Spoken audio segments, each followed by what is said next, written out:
लिए राष्ट्रीय गौरव माननीय प्रधानमंत्री जी के सम्मान में स्वागत भाषण हेतु मंच पर पधारे माननीय शिक्षा मंत्री भारत सरकार। नमस्कार। परीक्षा पे चर्चा की 6th एडिशन पे मैं माननीय प्रधानमंत्री जी को देश की शिक्षा जगत की ओर से स्वागत करता हूं, आभार प्रकट करता हूं। वो कुछ घंटे हमारे बीच में बिताएंगे। देश की सभी प्रांतों से, सभी यूनियन टेरिटरी से आए हुए बच्चे आज दूरसंचार के माध्यम से टेक्नोलॉजी प्लेटफॉर्म पे दुनिया की सभी कोने से इस कार्यक्रम को देखने वाले विद्यार्थी, अभिभावक, शिक्षक, शिक्षा प्रेमी, मैं सभी को स्वागत करता हूं और यहाँ इस कार्यक्रम में उपस्थित सभी पार्टिसिपेंट, सभी शिक्षक, सभी अधिकारियों को भी स्वागत करता हूं। मित्रों, परीक्षा पे चर्चा एक जन आंदोलन का रूप ले चुका है। पिछले 8-9 सालों में माननीय प्रधानमंत्री जी न केवल देश को संभाला है, लेकिन देश में अनेक जन आंदोलन का भी जनक रहे। वो स्वच्छ भारत हो, वो परीक्षा पे चर्चा हो, या देश की नौजवानों के अंदर एक नई स्फूर्ति उत्पन्न करने की बात हो। परीक्षा पे चर्चा विद्यार्थी, अभिभावक, शिक्षक और समाज की जो प्रेशर रहती है, जो चुनौती रहती है कोमलमती बच्चे के ऊपर, उसको समझते हुए प्रधानमंत्री जी ने उस दुविधा को स्वयं हमारे बीच में आके समाधान देने के लिए एक अभिभावक के नाते, एक युग दृष्टा के नाते, एक समाज सुधारक के नाते आज हमारे बीच में उपस्थित है। यह आज एक सटीक जन आंदोलन की रूप ले चुका है। मित्रों, न केवल परीक्षा पे चर्चा, उन्होंने समय निकाल के अपने को खुद को विद्यार्थी बनाया, अपने को अभिभावक बनाया, अपने को शिक्षक बनाया।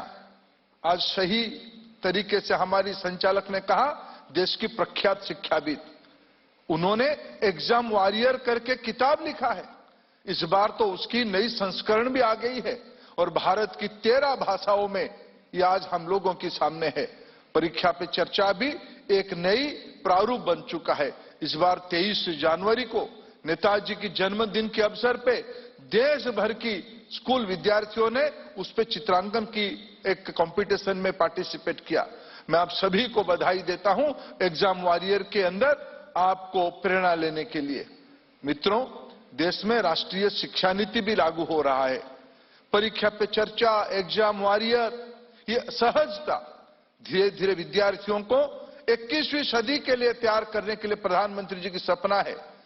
भारत की विद्यार्थी न केवल भारत की विषयों के बारे में चिंता करे, लाइव जैसे जन आंदोलन को विश्व में प्रधानमंत्री जी ने शुरू किया। पर्यावरण, विश्व की अर्थनीति, विश्व में टेक्नोलॉजी, ये भारत की बच्चों के द्वारा निर्मित होकर दुनिया की समस्या की समाधान बने, इसी अपेक्षा एनईपी में माननीय प्रधानमंत्री जी ने रखा है।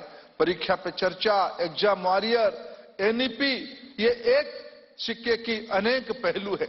मैं ऐसे ही एक भव्य कार्यक्रम में हम सभी लोग एकत्रित हुए हैं। इस कार्यक्रम में कुछ समय प्रधानमंत्री बच्चों के साथ, देश की बच्चों के साथ खुद कुछ समय बिताएं। मैं माननीय प्रधानमंत्री जी को मंच पे सादर आमंत्रित करता हूं।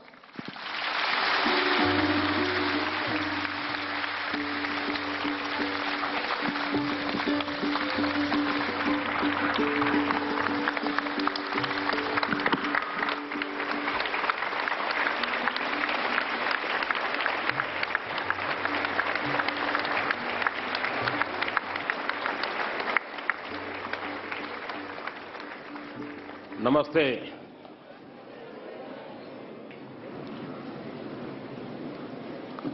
शायद इतनी ठंड में पहली बार परीक्षा पे चर्चा हो रही है।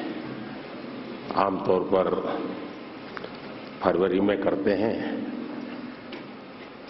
लेकिन अब विचार आया कि आप सबको 26 जनवरी का भी लाभ मिले, फायदा उठाया ना जो बाहर के हैं, उन्होंने गए थे कर्तव्य पथ पे, कैसा लगा? बहुत अच्छा लगा। अच्छा, घर जाके क्या बताएंगे? कुछ नहीं बताएंगे। अच्छा साथियों, समय ज्यादा लेता नहीं हूं मैं, लेकिन मैं इतना जरूर कहूंगा कि परीक्षा पे चर्चा मेरी भी परीक्षा है।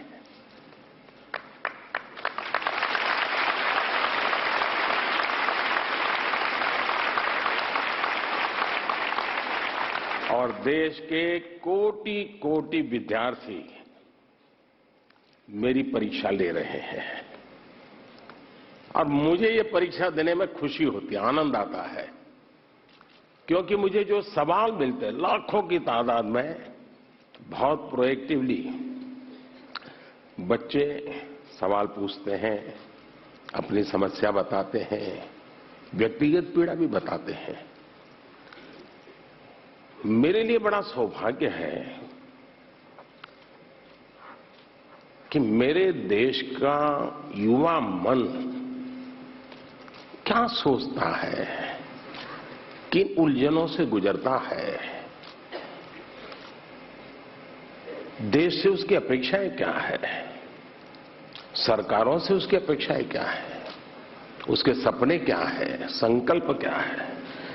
यानी सचमुच में मेरे लिए ये बहुत बड़ा खजाना है और मैं तो मेरी सिस्टम को कहा हुआ है कि इन सारे सवालों को इकट्ठा करके रखिए। कभी 10-15 साल के बाद मौका मिलेगा तो उसको सोशल साइंटिस्टों के द्वारा उसका एनालिसिस करेंगे। और पीढ़ी बदलती जाती है, वैसे स्थितियां जैसे बदलती जाती हैं, वैसे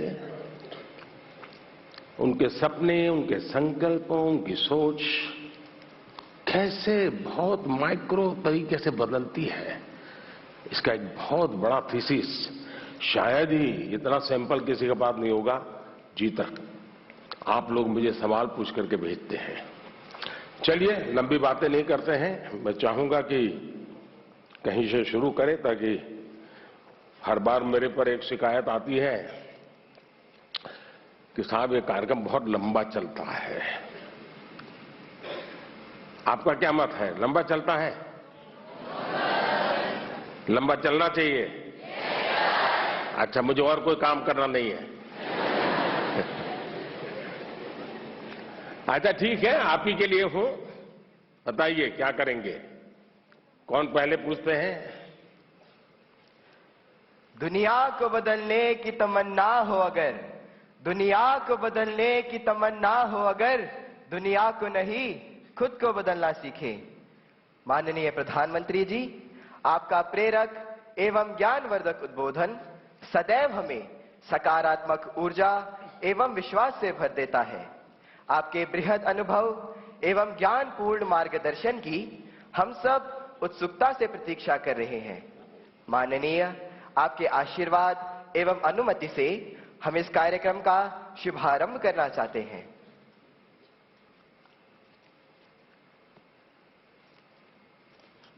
धन्यवाद मान्यवर।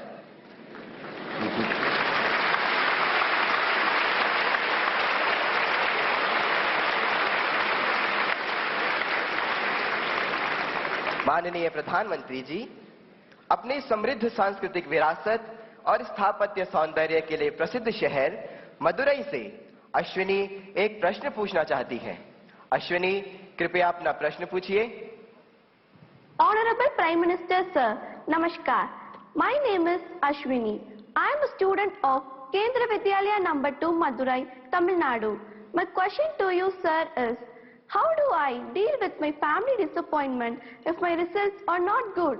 What if I don't get the marks I am expecting? Being a good student is also not an easy job.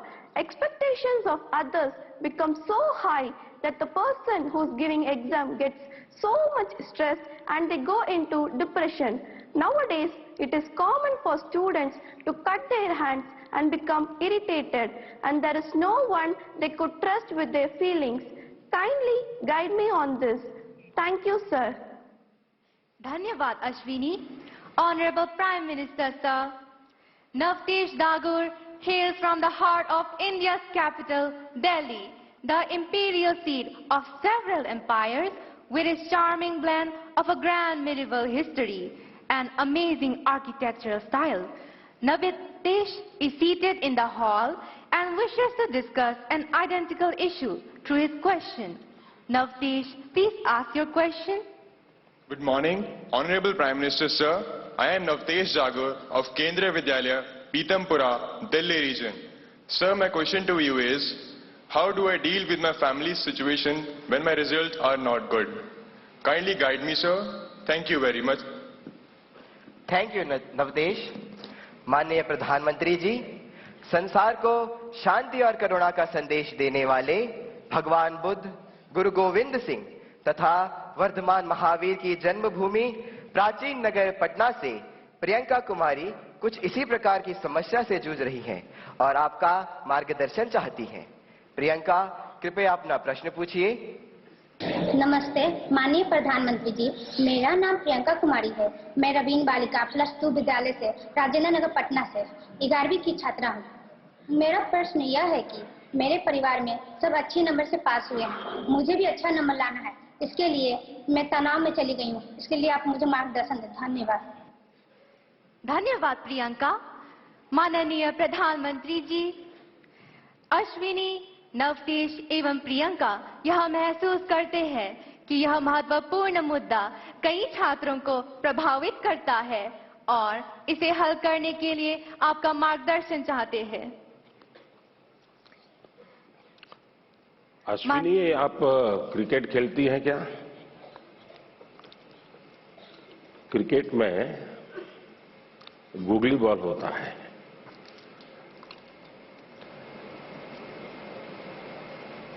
निशाना एक होता है, दिशा दूसरी होती है। मुझे लगता है कि आप पहले ही बॉल में मुझे आउट करना चाहती हो।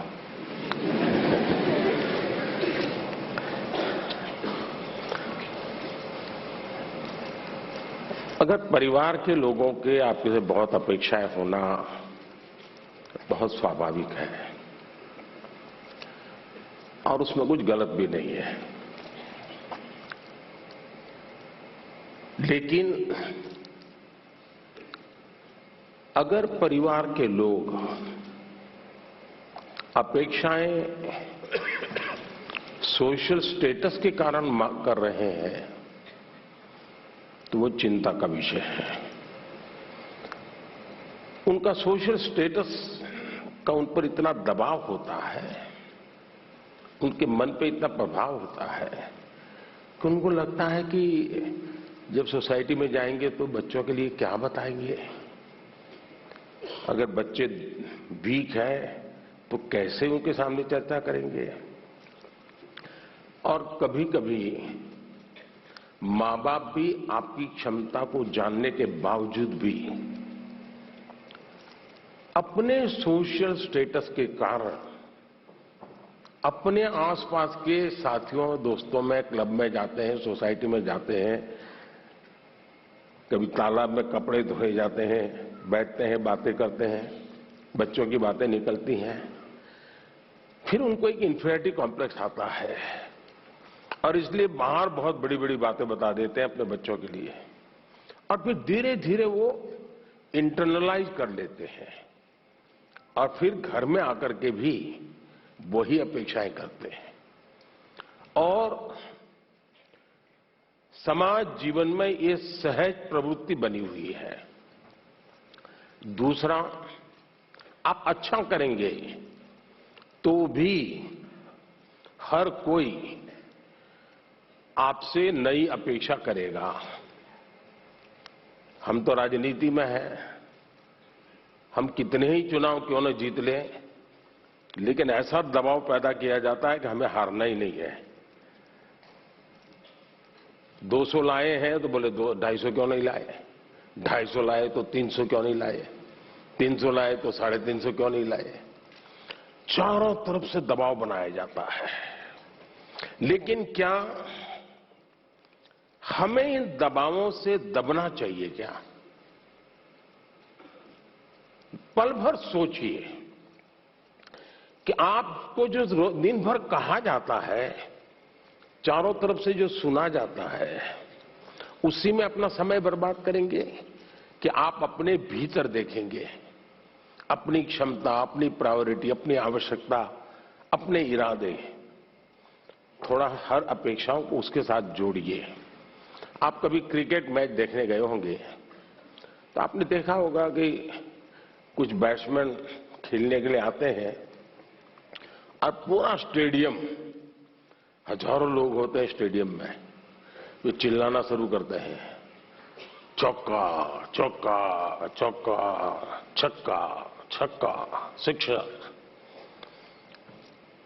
क्या वो ऑडियंस की डिमांड के ऊपर चौके और छक्के लगाता है क्या? ऐसा करता है क्या कोई प्लेयर? चिल्लाते रहे, कितना ही चिल्लाते रहे, उसका ध्यान उस बॉल पर ही होता है जो आ रहा है, उस बॉलर के माइंड को स्टडी करने की कोशिश करता है और जैसा बॉल है वैसे ही खेलता है, न कि ऑडियंस चिल्लाता है। फोकस रहता है। अगर आप भी अपनी एक्टिविटी में फोकस रहते हैं तो ये आपके जो कुछ भी दबाव बनता है, अपेक्षाएं बनती हैं, कभी न कभी आप उसको मिटवित करेंगे, आप उस संकटों से बाहर आ जाएंगे। और इसलिए मेरा आपसे आग्रह होगा कि आप दबावों के दबाव में न रहें। हां, कभी कभी दबाव को एनालिसिस कीजिए।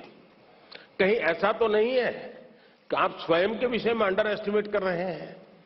आपकी क्षमता बहुत है, लेकिन आप खुद ही इतने डिफरेंस मेंटालिटी के हैं कि नया करने के लिए सोचते नहीं। तो कभी कभी वो अपेक्षाएं बहुत बड़ी ताकत बन जाती है, बड़ी ऊर्जा बन जाती है। और इसलिए अपेक्षाएं, मां बाप को क्या करना, वो मैं पहले ही कहा, सामाजिक दबाव में मां बाप ने बच्चों पर दबाव ट्रांसफर नहीं करना चाहिए, लेकिन बच्चों ने अपनी क्षमता से कम भी अपने आप को नहीं आंकना चाहिए। और दोनों चीजों की बल देंगे तो मुझे पक्का विश्वास है कि आप ऐसी समस्याओं को बहुत आराम से सुलझा लेंगे।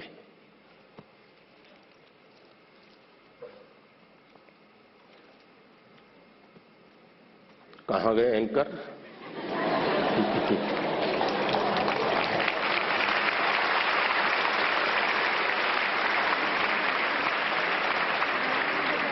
माननीय प्रधानमंत्री जी, आपका कोटि कोटि धन्यवाद। आपके प्रेरक वचनों से अभिभावकों का अपने बच्चों के लिए समझने का मार्ग मिला है। मान्यवर के दबाव में न रहें, हम गांठ बांधकर परीक्षा में उत्साह बनाए रखेंगे। आपका धन्यवाद। माननीय प्रधानमंत्री जी, चंबा प्रकृति के अनछुए सौंदर्य को समेटे भारत के पेरिस के रूप में प्रसिद्ध पर्वतीय नगर है। चंबा हिमाचल प्रदेश से आरुषि ठाकुर आभासी माध्यम से हमसे जुड़ रही हैं। आरुषि, कृपया अपना प्रश्न पूछें। माननीय प्रधानमंत्री जी नमस्कार। मेरा नाम आरुषि ठाकुर है और मैं केंद्रीय विद्यालय बनीखेत ढलौजी, जिला चंबा की कक्षा 11वीं की छात्रा हूँ। माननीय, मेरा आपसे यह प्रश्न है कि परीक्षा के दौरान जो बात मुझे सबसे ज्यादा परेशान करती है वह यह है कि मैं पढ़ाई कहाँ से शुरू करूँ। मुझे हमेशा लगता है कि मैं सब कुछ भूल गई हूँ और मैं इसी के ही बारे में सोचती रहती हूँ, जो मुझे काफी तनाव देता है। कृपया कर मार्गदर्शन कीजिए। धन्यवाद सर। धन्यवाद आरुषि। माननीय प्रधानमंत्री जी, भारत में धान का कटोरा के नाम से प्रसिद्ध राज्य छत्तीसगढ़ की राजधानी है रायपुर।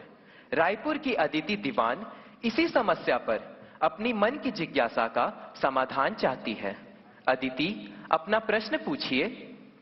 माननीय प्रधानमंत्री जी नमस्कार। मेरा नाम अदिति दीवान है और मैं कृष्णा पब्लिक स्कूल रायपुर छत्तीसगढ़ में कक्षा 12वीं की छात्रा हूँ। मेरा आपसे यह प्रश्न है कि मैं इस बात को लेकर चिंतित रहती हूँ कि मुझे बहुत कुछ करना है, लेकिन अंतिम तक मैं कुछ भी नहीं कर पाती हूँ क्योंकि मेरे पास बहुत सारे कार्य होते हैं। यदि मैं अपना कोई कार्य समय पर पूरा कर भी लूं तो और ज्यादा परेशान हो जाती हूँ क्योंकि फिर अन्य कार्यों को करने में या तो बहुत ज्यादा देर लगा देती हूँ या तो उन्हें आगे तक के लिए टाल देती हूँ। मैं यह जानने के लिए उत्सुक हूँ कि मैं अपने सारे काम सही समय पर कैसे पूरे करूँ। धन्यवाद।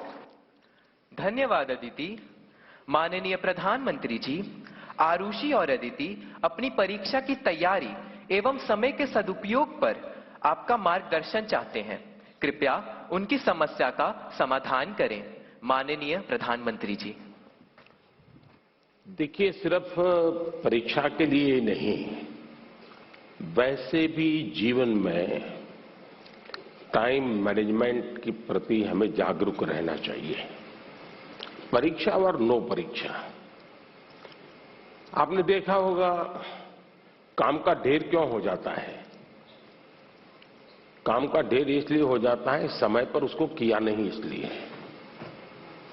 और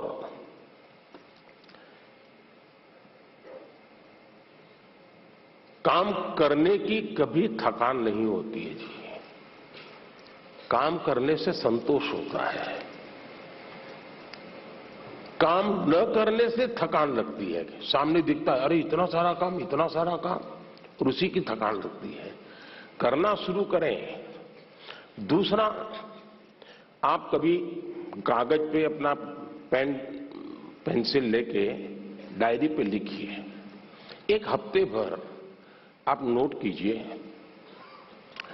कि आप अपना समय कहां बिताते हैं। अगर पढ़ाई भी करते हैं तो कितना समय किस विषय को देते हैं, और उसमें भी शॉर्टकट ढूंढते हैं कि बेसिक में जाते हैं, बारीकियों में जाते हैं। थोड़ा अपना एक एनालिसिस कीजिए।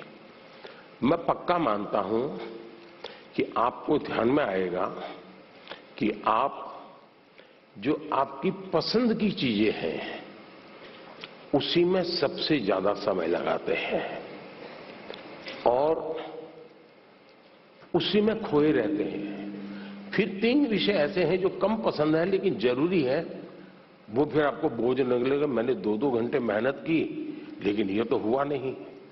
और इसलिए आप सिर्फ पढ़ना 2 घंटे ऐसा नहीं, लेकिन पढ़ने में भी जब फ्रेश माइंड है तब जो सबसे कम पसंद विषय है, आपको सबसे ज्यादा कठिन लगता है, तय कीजिए पहली 30 मिनट इसको, फिर एक पसंदगी वाला विषय है 20 मिनट उसको, फिर थोड़ा कम पसंद वाला 30 मिनट उसको।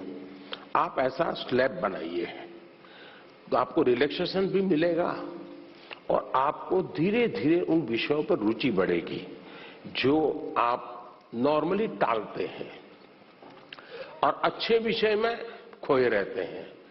और समय भी तो बहुत जाता है। आपने देखा होगा, आप में से जो लोग पतंग चगाते होंगे, मुझे तो बचपन में बहुत शौक था।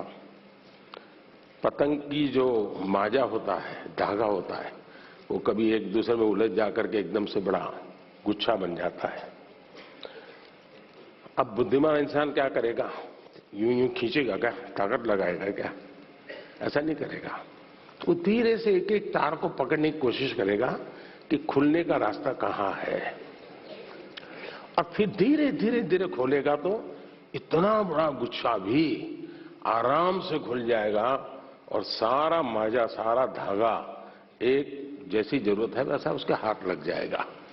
हमें भी उस पर जोर जबरदस्ती नहीं करनी है, आराम से सॉल्यूशन निकालना है। और अगर आराम से सॉल्यूशन निकालेंगे तो मुझे पक्का विश्वास है कि आप उसको बड़े ढंग से करेंगे।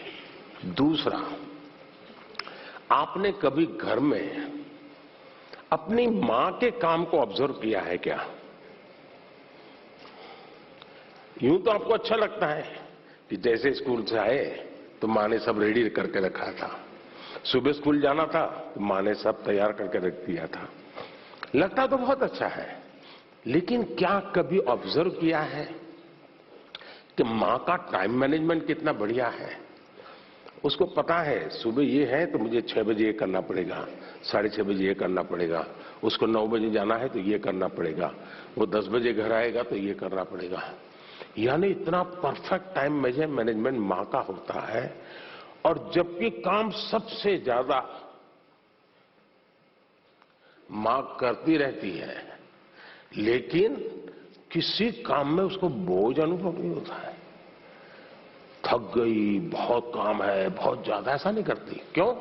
उसे मालूम है कि मुझे इतने घंटे में ये तो करना है। और जब एक्स्ट्रा टाइम मिलता है तब भी वो चुप नहीं बैठती, कुछ न कुछ अपना क्रिएटिव एक्टिविटी करती रहती है। सुई धागा लेके बैठ जाएगी, कुछ तो करती रहेगी। रिलैक्स करने के लिए भी उसने व्यवस्था रखती है।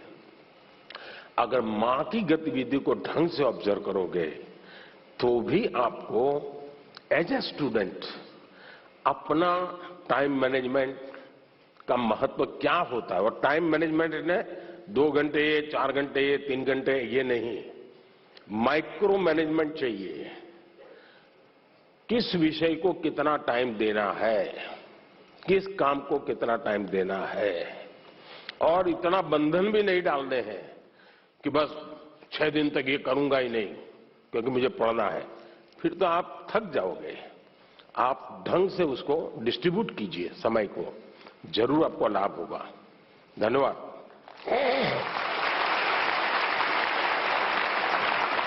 Thank you, Honorable Prime Minister, sir, for guiding us to be methodical and systematic in order to be an effective student. Honorable Prime Minister, sir, Rupesh Kashyap, hailing from Bastar district of Chhattisgarh, is known for his distinctive tribal art, the enchanting Chitrakoot waterfalls, and the finest quality of bamboo. Rupesh is present here with us and needs your advice on a topic that is of vital significance. Rupesh, please ask your question. Good morning, Honorable Prime Minister, sir. My name is Rupesh Kashyap. I am a student of class 9 from Swami Atmanand Government English. Camera उस बच्ची पे लगाइए। हाँ। From Swami Atmanand Government English Medium School, Darwa, District Bastar, Chhattisgarh. Sir, my question is, how can I avoid unfair means in exams? Thank you, sir. Thank you, Rupesh. Honorable Prime Minister, sir, from the heritage city of Jagannath Puri, the spiritual capital of Odisha, famed for its magnificent cone-shaped layout, Rath Yatra, and serene beaches, Tanmay Biswal seeks your guidance on a similar issue. Tanmay, please ask your question. Honorable Prime Minister, sir, Namaskar. My name is Tanmay Biswal. I am a student of Jawahar Navodaya Vidyalaya, Konark, Puri, Odisha. My question to you, sir, is how to eliminate cheating or copying activities of the students during examination. Kindly guide me on this. Thank you, sir. माननीय प्रधानमंत्री जी, रुपेश और तन्मय परीक्षा में अनुचित साधनों के प्रयोग से कैसे बचा जाए, इस विषय पर आपका मार्गदर्शन चाहते हैं। श्रद्धेय प्रधानमंत्री जी। मुझे खुशी हुई कि हमारे विद्यार्थियों को भी ये लग रहा है कि परीक्षा में जो गलत प्रैक्टिसेस होती हैं, माल प्रैक्टिसेस होती हैं, उसका कोई रास्ता खोजना चाहिए। खास करके जो मेहनती विद्यार्थी होते हैं उनको जरूर इसका बहुत ही चिंता रहती है कि मैं इतनी मेहनत करता हूं और ये चोरी कर करके, कॉपी कर करके, नकल करके अपना गाड़ी चला लेता है। पहले भी शायद चोरी तो करते होंगे लोग, नकल तो करते होंगे, लेकिन छुप छुप करके करते होंगे। अब तो बड़े गर्व से कहते हैं कि आज सुपरवाइजर को बुद्धू बना दिया।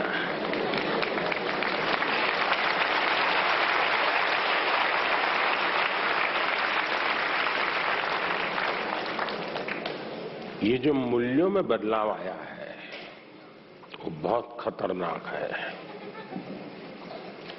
और इसलिए समाज एज सच ये हम सबको सोचना होगा। दूसरा अनुभव आया है कि कुछ स्कूल या कुछ ऐसे टीचर्स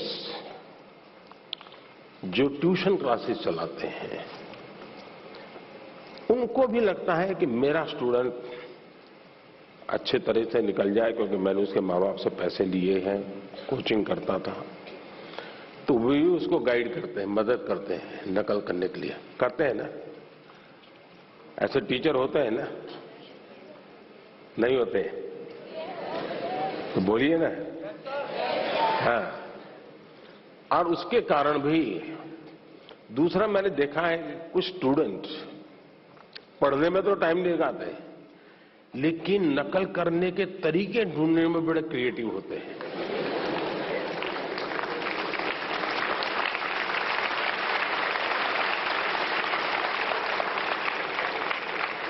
उसमें घंटे लगा देंगे, वो कापली बनाएंगे तो उसमें छोटे छोटे छोटे अक्षरों की बनाएंगे। कभी कभी तो मुझे लगता है कि इसके बजाय वो नकल के तरीके, नकल की टेक्निक, उसमें जितना दिमाग खपाता है, और बड़े क्रिएटिव होते हैं ये चोरी करने वाले। इसके बजाय अगर उतना ही समय उसी क्रिएटिविटी को, टैलेंट को सीखने में लगा देता तो शायद वो अच्छा कर पाता। किसी ने उसको गाइड करना चाहिए था, किसी ने उसको समझाना चाहिए था। दूसरा ये बात समझ के चले, अब जिंदगी बहुत बदल चुकी है, जगत बहुत बदल चुका है, और इसलिए ये बहुत आवश्यक है कि एक एग्जाम से निकले मतलब जिंदगी निकल गई, ये संभव नहीं है जी।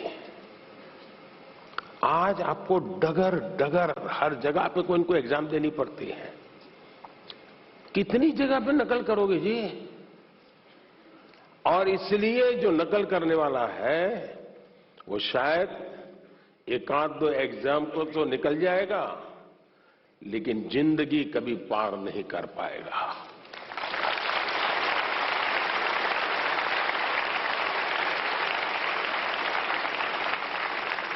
नकल से जिंदगी नहीं बन सकती है। हो सकता है एग्जाम में मार्क्स इधर उधर करके ले आए, लेकिन कहीं न कहीं तो क्वेश्चनेबल होगा ही। और इसलिए ये वातावरण हमको बनाना होगा कि एक आध एग्जाम में तुमने नकल की, हो गया, तुम निकल गए, लेकिन आगे चल करके शायद तुम जिंदगी में फंसे रहोगे। दूसरा, जो विद्यार्थी कड़ी मेहनत करते हैं उनसे भी मैं कहूंगा कि आपकी मेहनत आपकी जिंदगी में रंग लाएगी। हो सकता है कोई ऐसा ही फालतू 2-4 मार्क्स आपसे ऊपर ले जाएगा, लेकिन वो कभी भी आपकी जिंदगी की रुकावट नहीं बन पाएगा। आपके भीतर की जो ताकत है, आपके भीतर की जो ताकत है, वही ताकत आपको आगे ले जाएगी। कृपा करके उसको तो फायदा हो गया, चलो मैं भी उस रास्ते पर चल पड़ूं, ऐसा कभी मत करना, कभी मत करना दोस्तों। एग्जामें तो आती हैं जाती हैं, हमें जिंदगी जीनी है, जी भर के जीनी है, जीतते जीतते जिंदगी जीनी है। और इसलिए हमें शॉर्टकट की तरफ नहीं जाना चाहिए। और आपको जानता है, रेलवे स्टेशन पर आपने देखा होगा, हर रेलवे स्टेशन पे पटरी जहां होती है ना, वहां ब्रिज होता है। तुम लोग ब्रिज पे जाना पसंद नहीं करते, पटरी कूद करके जाते हैं। कोई कारण नहीं, ऐसे ही बस मजा आता है।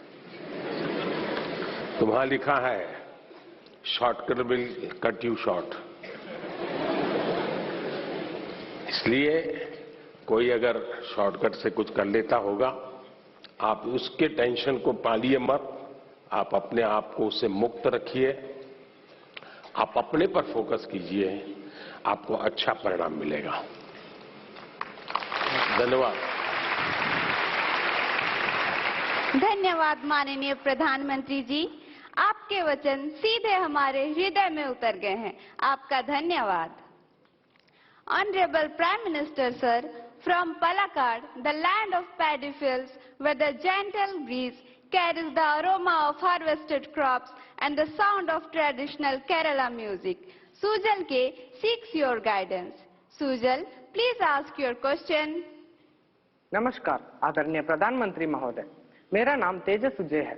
मैं 9वीं कक्षा में केंद्रीय विद्यालय कंजीकोट एर्नाकुलम संभाग का छात्र हूँ।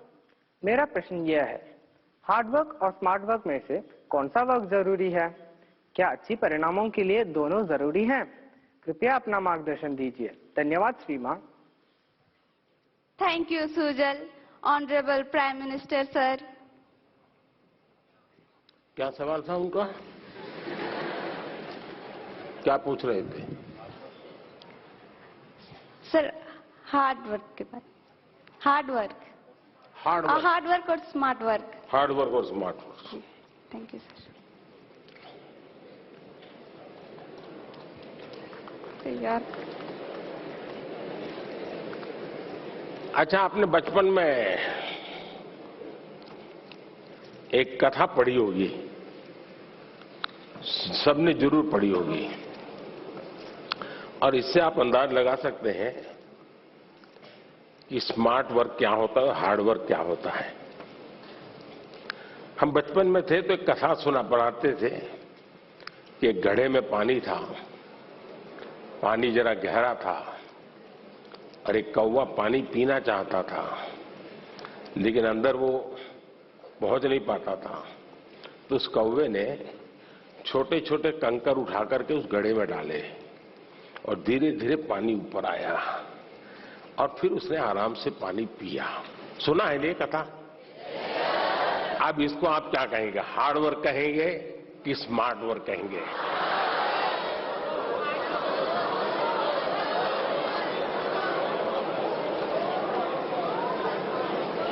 और देखिए, ये जब कथा लिखी गई ना, तब स्ट्रॉ नहीं था, वरना एक कौवा बाजार में जाके स्ट्रॉ लेके आता।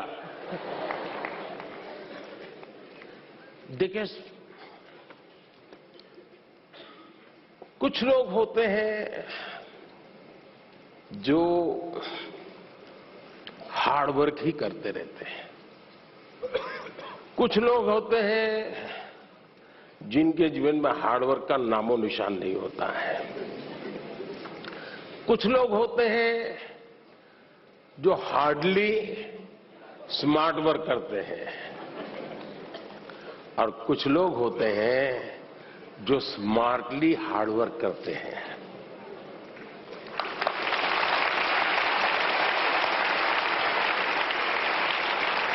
और इसलिए कौवा भी हमें सिखा रहा है कि स्मार्टली हार्ड वर्क कैसे करना। और इसलिए हमें हर काम को, पहले काम को बारीकी से समझिए। कुछ लोग हो गए, आपने देखा होगा कि चीजों को समझने के बजाय सीधा ही अपनी बुद्धि अपनाना शुरू कर देते हैं, फिर ढेर सारी मेहनत करे, परिणाम मिलता ही नहीं है। मुझे याद है, मैं बहुत पहले ट्राइबल बेल्ट में काम करता था, तो मुझे काफी इंटीरियर में जाना था। तो किसी ने हमें, उस जमाने की जो पुरानी जीप होती थी, उसने व्यवस्था की कि आप उसको लेके जाइए। अब सुबह हम कोई 5:30 बजे निकलने वाले थे, लेकिन हमारी जीप चली नहीं रही थी। हम अब ढेर सारी कोशिश की, धक्के मारे, ये किया, दुनिया भर का हार्ड वर्क किया, लेकिन हमारी जीप नहीं चली। 7, 7:30 बज गए तो एक मैकेनिक को बुलाया। अब मैकेनिक ने मुश्किल से 2 मिनट लगाया होगा और 2 मिनट में उसने ठीक कर दिया। और फिर वो कहे साहब 200 रुपये देने पड़ेंगे। मैंने कहा यार 2 मिनट का 200 रुपया?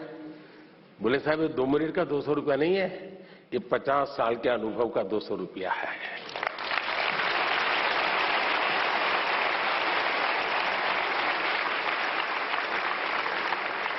अब हम हार्ड वर्क कर रहे थे, जिम नहीं चल रही थी, उसने स्मार्टली थोड़े से बोल्ट टाइट करने थे, हार्डली उसको 2 मिनट लगा होगा जी, गाड़ी चल गई। कहने का तात्पर्य ये है कि हर चीज बड़ी मेहनत मजदूरी से करेंगे तो होगा, ऐसा आपने देखा होगा। पहलवान जो होते हैं, जो खेलकूद की दुनिया के लोग होते हैं, उसको कौन सा खेल से वो जुड़ा हुआ है, उस खेल में उसको किस मसल्स की जरूरत होती है, जो ट्रेनर होता है उसको मालूम है। अब जैसे विकेट कीपर होगा तो विकेट कीपर को ऐसे ही झुक करके घंटों तक खड़े रहना होता है।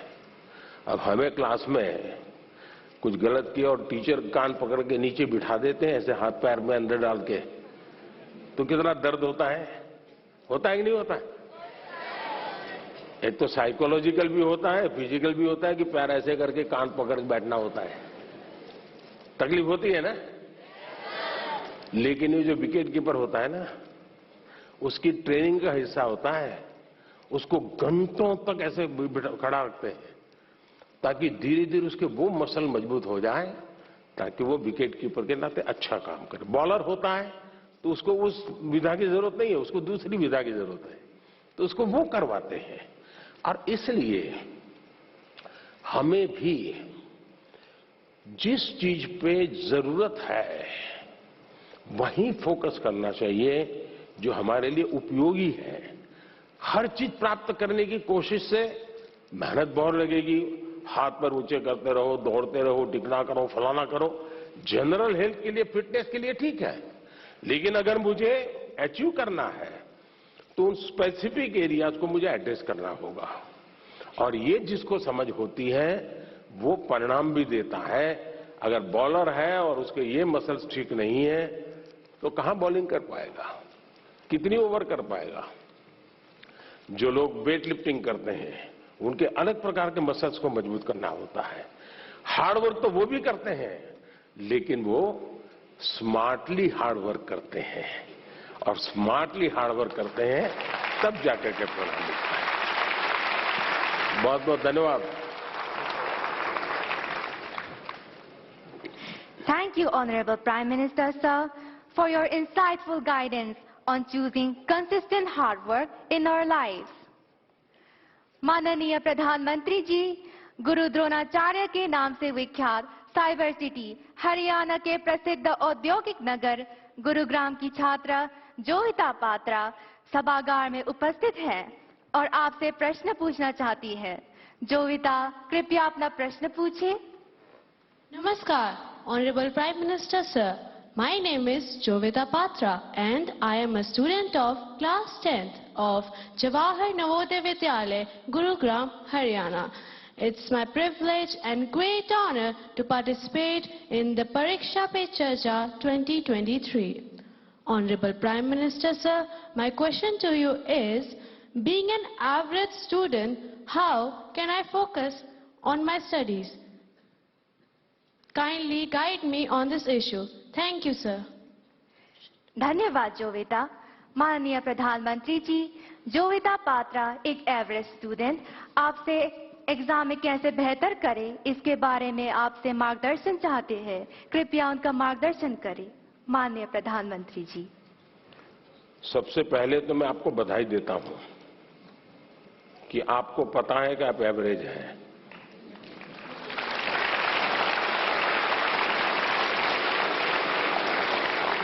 वरना ज्यादातर लोग ऐसे होते हैं जो बिलो एवरेज होते हैं और अपने आप को बड़ा तिश्मार का मानते हैं, सब बंदर के व्यापारी मानते हैं। तो मैं सबसे पहले आपको और आपके माता पिता जी को भी बधाई देता हूं। एक बार आपने इस सत्य को स्वीकार कर लिया कि हाँ अभी मेरी एक क्षमता है, मेरी स्थिति है, मुझे अब इसके अनुकूल चीजों को ढूंढना होगा। मुझे बहुत बड़े तीसमारखा बनने की जरूरत नहीं है। हम अपने सामर्थ्य को जिस दिन जानते हैं ना, तो हम सबसे बड़े सामर्थ्यवान बन जाते हैं। जो लोग खुद के सामर्थ्य को नहीं जानते हैं, उनको सामर्थ्यवान बनने में बहुत सारी रुकावटें आती हैं। इसलिए इस स्थिति को जानना, ये अपने आप में ईश्वर ने आपको शक्ति दी है, आपके टीचर्स ने शक्ति दी है, आपके परिवार ने शक्ति दी है। और मैं तो चाहूंगा हर मां बाप से, आप बच्चों का सही मूल्यांकन कीजिए, उनको उनके अंदर हीन भावना पैदा होने मत दीजिए, लेकिन सही मूल्यांकन कीजिए। कभी कभी आप लोग उसको कोई बहुत बड़ी महंगी चीज लानी है, तो आप आराम से उसको कहें नहीं भैया अपने घर की इतनी ताकत नहीं है, ये चीज हम नहीं ला पाएंगे, ऐसा करो 2 साल इंतजार करो, उसमें कुछ बुरा नहीं है। अगर आप घर की स्थिति के संबंध में बच्चे से एनालिसिस करते हैं तो उसमें कुछ बुरा नहीं है। और इसलिए हम एक सामान्य स्तर के व्यक्ति हैं, और ज्यादातर लोग सामान्य स्तर के ही होते हैं जी। एक्स्ट्रा ऑर्डिनरी बहुत कम लोग होते हैं जी। लेकिन सामान्य लोग असामान्य काम करते हैं, और जब सामान्य व्यक्ति असामान्य काम करते हैं तब वो कहीं ऊंचाई पर चले जाते हैं, एवरेज के मानदंड को तोड़ करके निकल जाते हैं।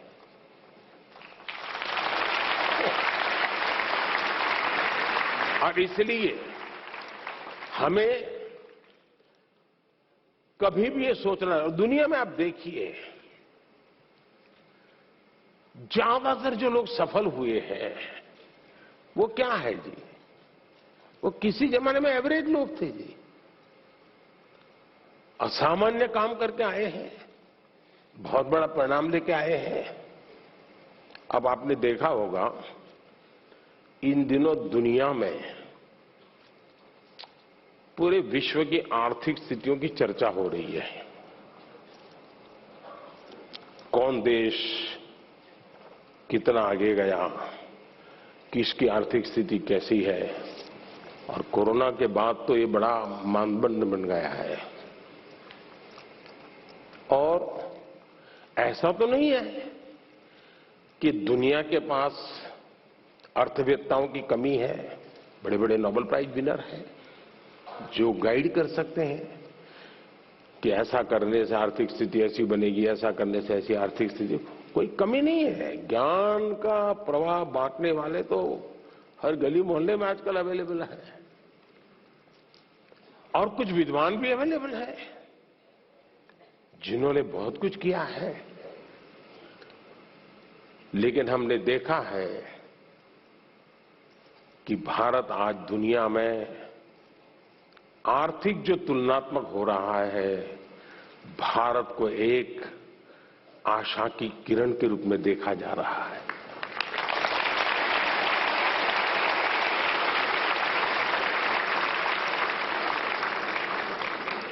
आपने 2-3 साल पहले देखा होगा, हमारी सरकार के विषय में यही लिखा जाता था कि इनके पास कोई इकोनॉमिस्ट नहीं है, सब एवरेज लोग हैं, प्राइम मिनिस्टर को भी इकोनॉमिक्स का कोई ज्ञान नहीं है, ऐसा ही लिखा जाता था। आप पढ़ते हैं कि नहीं पढ़ते ऐसा? लेकिन आज दुनिया में वही देश जिसको एवरेज कहा जाता था, वो देश आज दुनिया में चमक रहा है दोस्तों।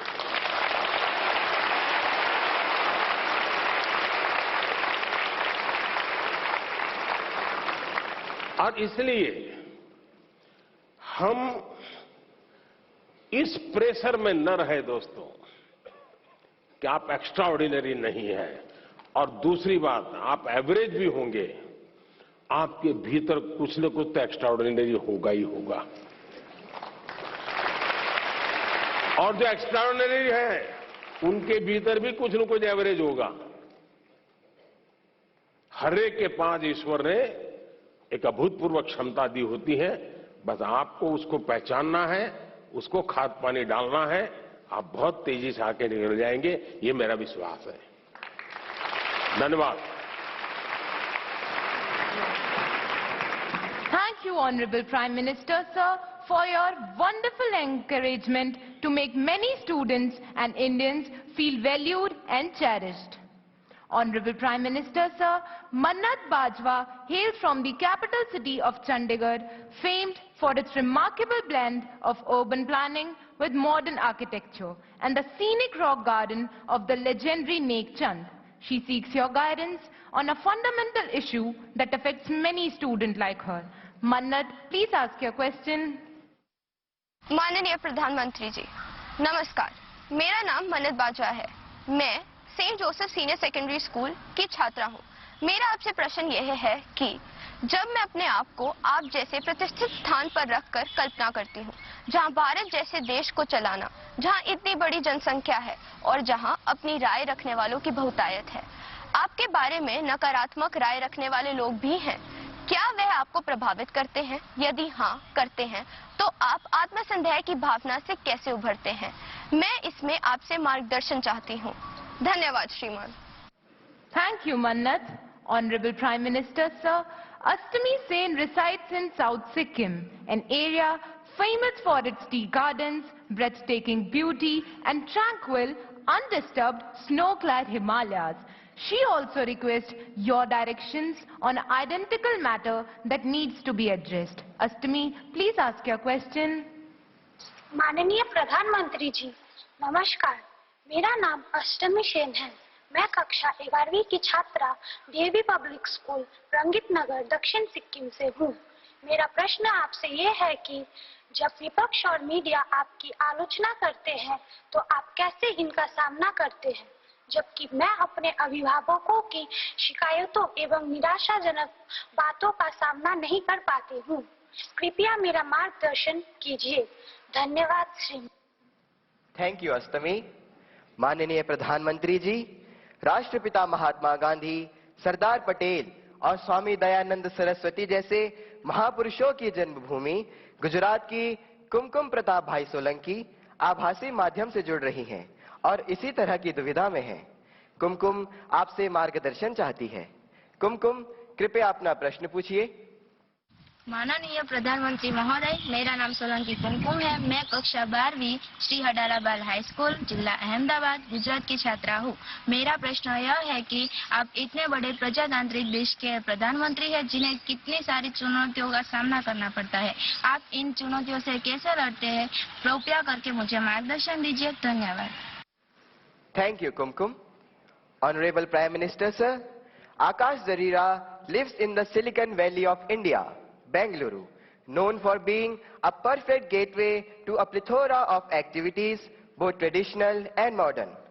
Through his question, he seeks your advice on a somewhat similar matter that has been concerning him for a while. Akash, please ask your question. नमस्ते मोदी जी, मैं आकाश दरीरा 12वीं कक्षा व्हाइटफील्ड ग्लोबल स्कूल बैंगलोर से। मेरा आपसे यह प्रश्न है कि मेरी नानी जी कविता ए माखीजा मुझे हमेशा सलाह देती है आपसे सीखने के लिए कि आप कैसे विपक्ष के लगाए हुए हर आरोप, हर आलोचना को टॉनिक और अवसर के रूप में देखते हैं। आप ऐसे कैसे करते हैं मोदी जी? कृपया हम युवाओं को भी प्रेरणा दें ताकि हम जीवन के हर परीक्षा में सफल हो। धन्यवाद। थैंक यू आकाश। माननीय प्रधानमंत्री जी, आपका जीवन करोड़ों युवाओं का प्रेरक रहा है। मन्नत, अष्टमी, कुमकुम और आकाश जीवन में आने वाली चुनौतियों में कैसे सकारात्मक रहकर सफलता प्राप्त करें, इस विषय पर आपका अनुभव जानना चाहते हैं। कृपया मार्गदर्शन करें। माननीय प्रधानमंत्री जी। आप लोग एग्जाम देते हैं और घर आकर के जब परिवार के साथ या दोस्तों के साथ बैठते हैं, कभी टीचर से निकट नाता है तो उनसे बैठते हैं और कोई सवाल का जवाब ठीक नहीं आया तो आपका पहला रिएक्शन होता है ये आउट ऑफ सिलेबस था। यही होता है ना, तो ये भी आउट ऑफ सिलेबस है।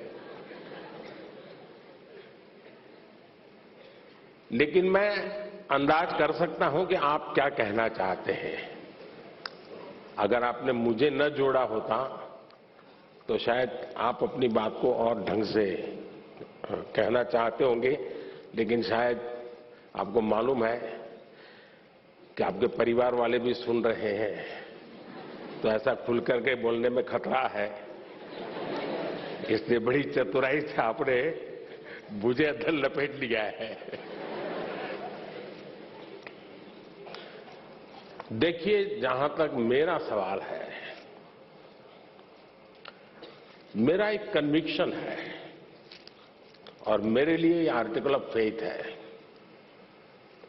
मैं सिद्धांततः मानता हूं कि समृद्ध लोकतंत्र के लिए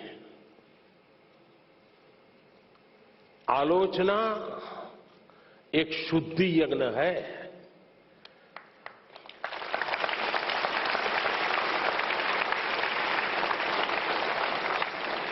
आलोचना ये समृद्ध लोकतंत्र की पूर्व शर्त है और इसलिए आपने देखा होगा टेक्नोलॉजी में ओपन सोर्स टेक्नोलॉजी होती है, मालूम है ना? ओपन सोर्स होता है, उसमें सब लोग अपनी अपनी चीजें डालते हैं और ओपन सोर्स टेक्नोलॉजी के माध्यम से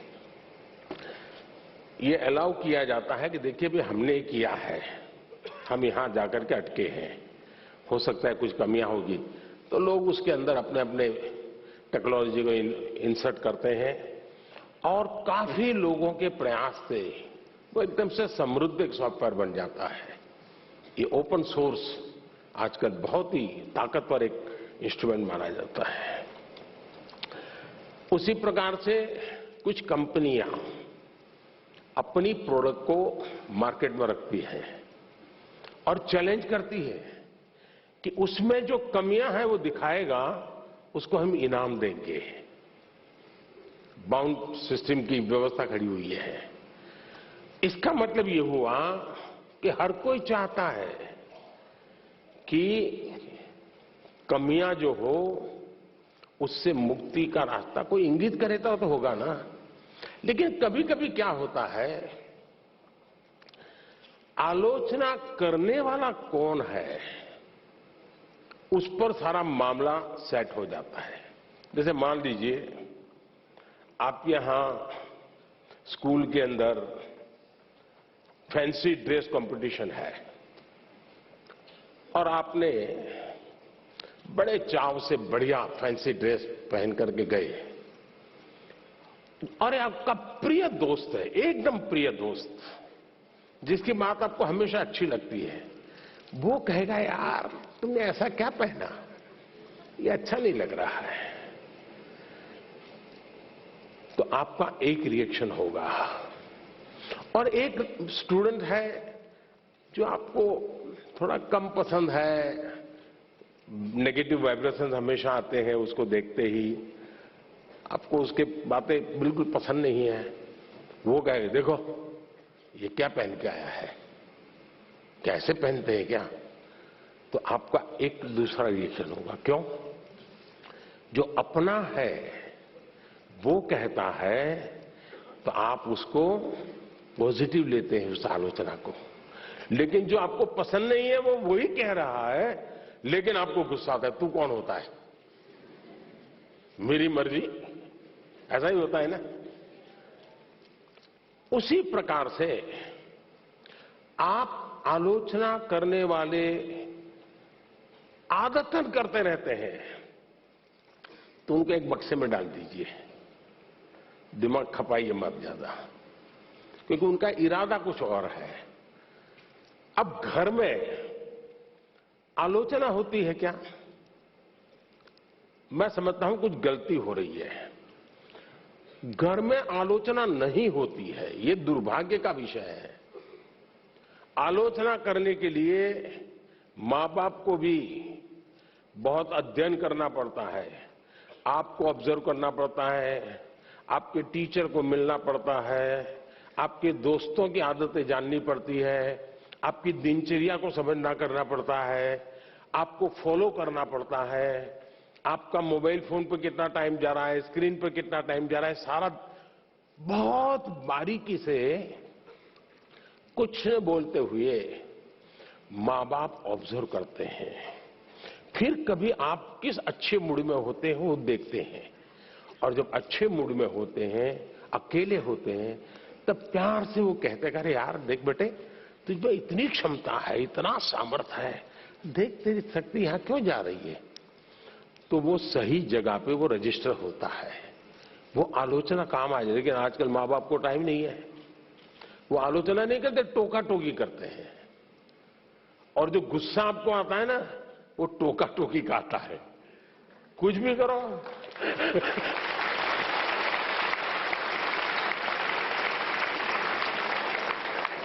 खाने पे बैठे हैं, कुछ भी कहेंगे, ये खाया तो भी कहेंगे, नहीं खाया तो भी कहेंगे, यही होता है ना। देखिए अब आपके माता पिताजी आपको पकड़े के घर जाके क्या है। टोका टोकी जो है वो आलोचना नहीं है। अब मां बाप से मैं आग्रह करूंगा कि कृपा करके आप अपने बच्चों की भलाई के लिए ये टोका टोकी के चक्कर से बाहर निकलिए। उससे आप बच्चों की जिंदगी को मोल्ड नहीं कर सकते हैं। ऊपर से इतना मन से कुछ उस दिन अच्छे मूड में है, कुछ अच्छा करने के मूड में है, और आपने सुबह ही कुछ कह दिया, देख दूध ठंडा हो गया, तू दूध पीता नहीं है, शुरू कर दिया तो ऐसा ही है, फलाना देख कैसा करता है, तुरंत सुबह अपनी माँ कहती है ऐसे दूध पी लेता है, फिर उसका दिमाग फटकता है, वो दिन भर का उसका काम है बर्बाद हो जाता है। और इसलिए अब आप देखिए, हम लोग पार्लियामेंट में, कभी आप लोग पार्लियामेंट का डिबेट देखते होंगे, पार्लियामेंट का जो टीवी है, कुछ लोग बहुत ही अच्छी तैयारी करके आते हैं पार्लियामेंट में अपनी स्पीच देने के लिए, लेकिन स्वभाव से जो सामने विपक्ष के लोग होते हैं ना, वो आपकी साइकोलॉजी जानते हैं, तो कुछ में ऐसे ही कोई टिप्पणी कर देते बैठे बैठे, और उसको मालूम है कि टिप्पणी ऐसी है कि वो रिएक्ट करेगा ही करेगा। तो हमारा एमपी होता है, उसको लगता है अब इम्पोर्टेंट इसकी टिप्पणी है, इसलिए जो तैयारी करके आया है वो छूट जाती है और वो उसी की टिप्पणी को जवाब देता रहता है।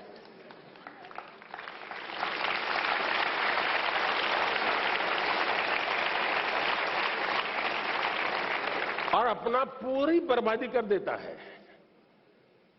और अगर टिप्पणी है हंसी मजाक में बॉल खेल लिया, छुट्टी कर दी, दूसरी सेकंड में अपने विषय पे चला जाता है, तो उसको फोकस एक्टिविटी का परिणाम मिलता है।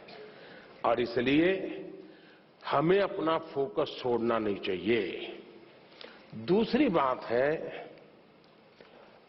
देखिए आलोचना करने के लिए बहुत मेहनत करनी पड़ती है, बहुत अध्ययन करना पड़ता है, उसका एनालिसिस करना पड़ता है, कंपैरिजन करनी पड़ती है, भूतकाल देखना पड़ता है, वर्तमान देखना पड़ता है, भविष्य देखना पड़ता है, बड़ी मेहनत करनी पड़ती है, तब जाके आलोचना संभव होती है।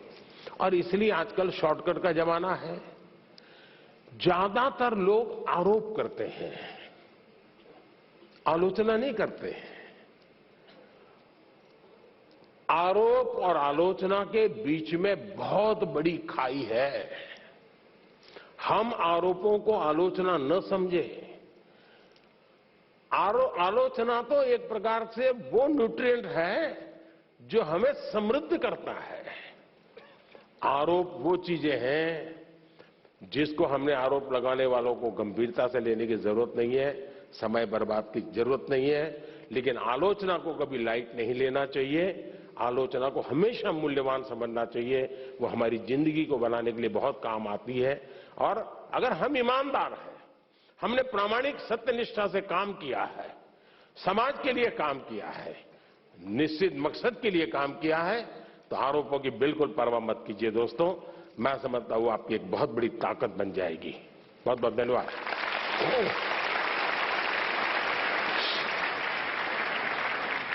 माननीय प्रधानमंत्री जी, आपकी सकारात्मक ऊर्जा ने करोड़ों देशवासियों को नया मार्ग दिखाया। आपका धन्यवाद। माननीय प्रधानमंत्री जी, तालों के शहर भोपाल के दीपेश अहिरवार आभासी माध्यम से हमसे जुड़े हुए हैं एवं माननीय प्रधानमंत्री जी से प्रश्न पूछना चाहते हैं। दीपेश, कृपया अपना प्रश्न पूछे। माननीय प्रधानमंत्री जी नमस्कार, मेरा नाम दीपेश अहिरवार है। मैं शासकीय उच्चतर माध्यमिक विद्यालय एंडॉक कोलकाता भोपाल का कक्षा 10वीं का छात्र हूँ। आजकल बच्चों में काल्पनिक खेल और इंस्टाग्राम की लत एक सामान्य सी बात हो गई है। ऐसे समय में हम अपनी पढ़ाई पर कैसे ध्यान केंद्रित करें? माननीय सर, मेरा आपसे यह प्रश्न है कि हम बिना ध्यान भटकाए अपनी पढ़ाई पर कैसे ध्यान केंद्रित करें? मैं इस संबंध में आपसे मार्गदर्शन चाहता हूँ। धन्यवाद। धन्यवाद दीपेश। माननीय प्रधानमंत्री जी, अदिताभ गुप्ता का प्रश्न इंडिया टीवी द्वारा चुना गया है। अदिताभ हमसे आभासी माध्यम से जुड़े रहे हैं। अदिताभ, अपना प्रश्न पूछिए। मेरा नाम अदिताभ गुप्ता है। मैं 10th क्लास में पढ़ता हूँ। जैसे कि टेक्नोलॉजी बढ़ती जा रही है, वैसे भी हमारी डिस्ट्रैक्शन जो है बहुत ज़्यादा बढ़ती जा रही है। हमारा फोकस पढ़ाई पे कम होता है और सोशल मीडिया पे ज़्यादा होता है। तो मेरा आपसे ये सवाल है कि हम पढ़ाई पे कैसे फोकस करें और सोशल मीडिया पे कम करें, क्योंकि आपके टाइम पे इतनी ज़्यादा डिस्ट्रैक्शंस नहीं होती थी जितनी अभी हमारे टाइम पे है। धन्यवाद अदिताभ। Honorable Prime Minister Sir, the next question comes from Kamakshi Rai on a subject that is central to many students. Her question has been selected by Republic TV. Kamakshi, please ask your question. Greetings, Prime Minister and everyone. I am Kamakshi Rai, studying in class 10th from Delhi. My question to you is, what are the different ways that can be adopted by a student to not easily get distracted during their exam times? Thank you. धन्यवाद कामाक्षी। माननीय प्रधानमंत्री जी, इस प्रश्न का चुनाव जी TV द्वारा किया गया है। मनन मित्तल हमसे आभासी माध्यम से जुड़े हैं। मनन, कृपया अपना प्रश्न पूछिए। नमस्ते प्रधानमंत्री जी, मैं मनन मित्तल डीपीएस बैंगलोर साउथ से बोल रहा हूँ। मुझे आपसे एक प्रश्न है। ऑनलाइन पढ़ाई करते वक्त बहुत सारे डिस्ट्रैक्शंस होते हैं, जैसे कि ऑनलाइन गेमिंग वगैरह वगैरह। हम इससे कैसे बचें? ये स्टूडेंट है क्या?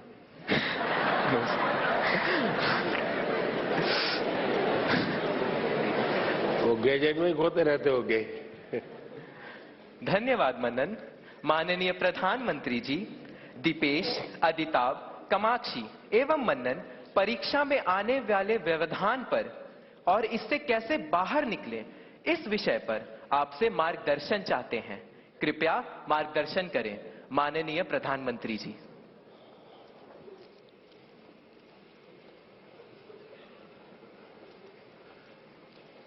सबसे पहले तो निर्णय ये करना है कि आप स्मार्ट हैं कि गैजेट स्मार्ट है।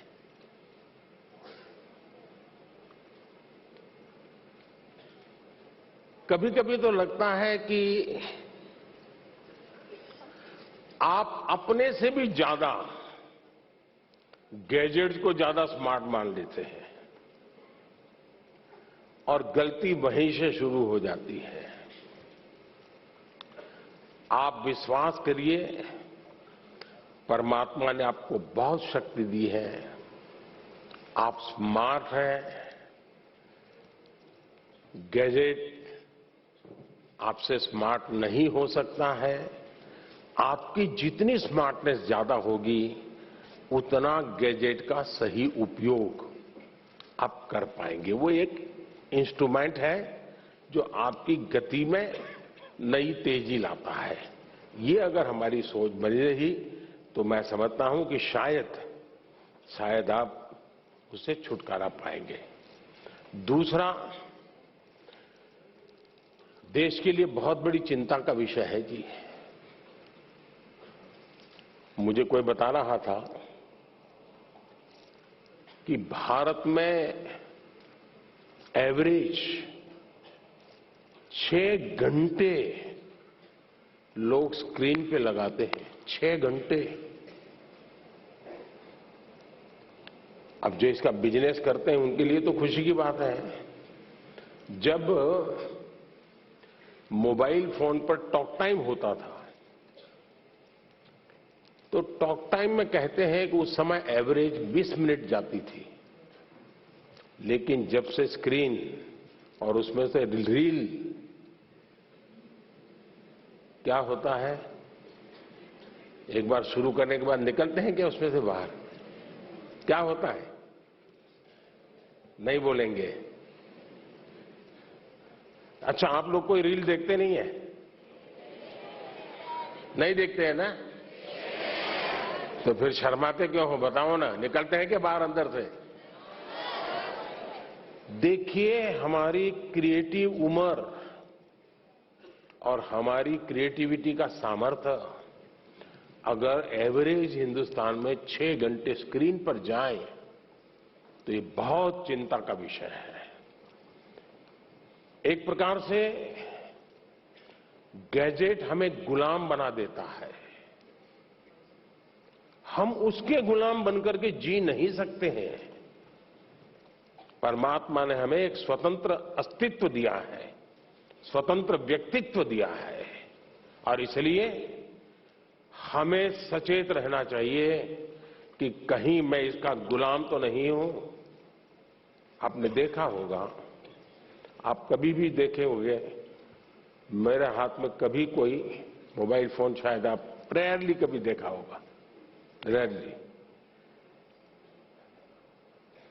मैंने क्यों अपने आप को संभाल के रखा हुआ है? जबकि मैं एक्टिव बहुत हूं, लेकिन उसके लिए समय मैंने तय किया हुआ है। उस समय के बाहर मैं ज्यादा नहीं करता हूं, और इसलिए लोग तो मैंने देखा है, अच्छी मीटिंग चल रही है, बहुत अच्छी, और थोड़ा सा वाइब्रेशन आया तो ऐसे निकाल के देखता है। मैं समझता हूं कि हमने खुद ने कोशिश करनी चाहिए कि हम इन गैजेट्स के गुलाम नहीं बनेंगे। मैं एक स्वतंत्र व्यक्तित्व हूं, मेरा स्वतंत्र अस्तित्व है, और उसमें से जो मेरे काम की चीज है उस तक ही मैं सीमित रहूंगा। मैं टेक्नोलॉजी का उपयोग करूंगा, मैं टेक्नोलॉजी से भागूंगा नहीं, लेकिन मैं उसकी उपयोगिता और आवश्यकता अपने मुताबिक करूंगा। अब मान लीजिए आपने ऑनलाइन डोसा बनाने की बढ़िया रेसिपी पढ़ ली, घंटा लगा दिया, कौन कौन से इंग्रेडिएंट्स होते हैं वो भी कर लिया, पेट भर जाएगा क्या? भर जाएगा क्या? नहीं भरेगा ना? उसके लिए तो डोसा बना के खाना पड़ेगा ना। और इसलिए गैजेट जो परोसता है वो आपको पूर्णता नहीं देता है। आपके भीतर का सामर्थ्य, अब आपने देखा होगा पहले के जमाने में बच्चे बड़े आराम से पहाड़ा कर देते थे, पहाड़ा बोलते हैं ना, हैं? और बड़े आराम से बोलते थे। और मैंने देखा है कि जो भारत के बच्चे विदेश जाते थे ना, तो विदेश के लोगों को बड़ा आश्चर्य होता था कि ये कैसे इतना पहाड़ा बोल देता है। अब उसको कुछ लगता नहीं था। अब आप देखिए धीरे धीरे क्या हाल हो गया है, हमें पहाड़ा बोलने वाला बच्चा ढूंढना पड़ता है। क्यों? उसको अब आ गया है, हो गया। यानी हम अपनी क्षमता खो रहे हैं। हमें अपनी क्षमता खोए बिना क्षमता को आगे बढ़ाना, ये हमें कॉन्शियसली प्रयास करना पड़ेगा। अदरवाइज धीरे धीरे धीरे करके वो विधा खत्म हो जाएगी। हमारी कोशिश होनी चाहिए कि हम अपने आप को लगातार टेस्ट करते रहें, मुझे ये आता है कि नहीं आता है। वरना तो आजकल तो आर्टिफिशियल इंटेलिजेंस के इतने प्लेटफॉर्म आए हैं, कि आपको कुछ करने की जरूरत नहीं है। उस प्लेटफॉर्म पे जाकर के चैट पर चले जाएंगे तो आपको दुनिया भर की चीजें बता करके दे देता है वो। अब तो गूगल से भी एक स्टेप आगे चला गया है। अगर आप उसमें फंस गए तो आपकी क्रिएटिविटी खत्म हो जाएगी। और इसलिए मेरा तो आग्रह रहेगा कि आप दूसरा, हमारे यहां आरोग्य का जो शास्त्र है पुरातन भारत में आरोग्य का, उसमें उपवास की परंपरा होती है कि कुछ जरा ऐसा लगता है तो ऐसा करो, आप फास्टिंग करो। कुछ हमारे देश में कुछ रिलीजियस रिचुअल्स में भी होता है फास्टिंग करो। अब वक्त बदल चुका है, तो मैं आपको कहूंगा क्या आप हफ्ते में कुछ दिन या दिन में कुछ घंटे ये टेक्नोलॉजी का फास्टिंग कर सकते हैं क्या? कि उतने घंटे उसकी तरफ जाएंगे ही नहीं।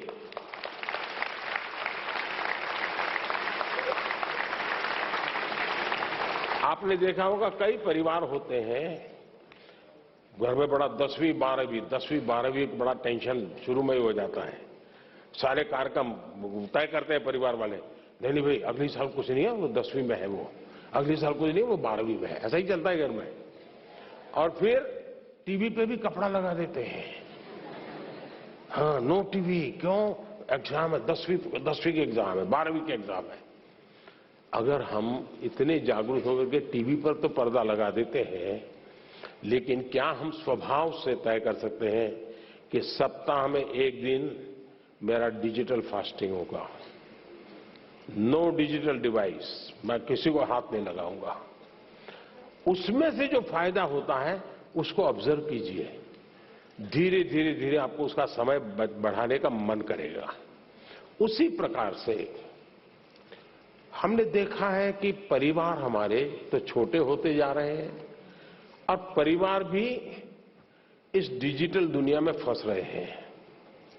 एक ही घर में माँ, बेटा, बहन, भाई, पापा सब रह रहे हैं और एक ही कमरे में वो उसको व्हाट्सएप कर रहा है। मैं आपकी ही बात बता रहा हूं। माँ भी पापा को व्हाट्सएप करेगी। देखा होगा आपने, घर में सब बैठे हैं साथ में, लेकिन हर अपने मोबाइल में खोया हुआ है। वो उधर देख रहा है, ये इधर देख रहा है। यही हो गया है ना। मुझे बताइए परिवार कैसे चलेगा जी? पहले तो बस में, ट्रेन में जाते थे तो लोग गप्पे मारते थे। अब अगर कनेक्टिविटी मिल गई तो पहला काम यही, जैसे दुनिया भर का काम उन्हीं के पास है, उनके बिना दुनिया रुक जाने वाली है। ये जो बीमारियां हैं, इस बीमारियों को हमें पहचानना होगा। हम अगर इन बीमारियों को पहचानेंगे तो हम बीमारियों से मुक्त हो सकते हैं। और इसलिए मेरा आग्रह है, घर में भी क्या आप एक एरिया तय कर सकते हैं क्या? परिवार में जाके आज ही तय कीजिए, एक एरिया तय करिए। ये एरिया जो है नो टेक्नोलॉजी जोन, मतलब वहां टेक्नोलॉजी को एंट्री नहीं मिलेगी। वहां आना है घर के उस कोने में तो मोबाइल वहां रख के आओ और वहां आराम से बैठेंगे, बातें करेंगे। No technology zone. घर के अंदर भी एक कोना बना दीजिए, जैसे देवघर होता है ना, भगवान का मंदिर एक अलग होता है कोने में, वैसा ही बना दीजिए। भाई इस कोने में आना है, चलो आप मोबाइल बाहर रख के आओ, यहां ऐसे बैठो। आप देखिए धीरे धीरे आपको जीवन जीने का आनंद शुरू होगा। आनंद अगर शुरू होगा तो आप उसकी गुलामी में से बाहर आओगे। बहुत बहुत धन्यवाद।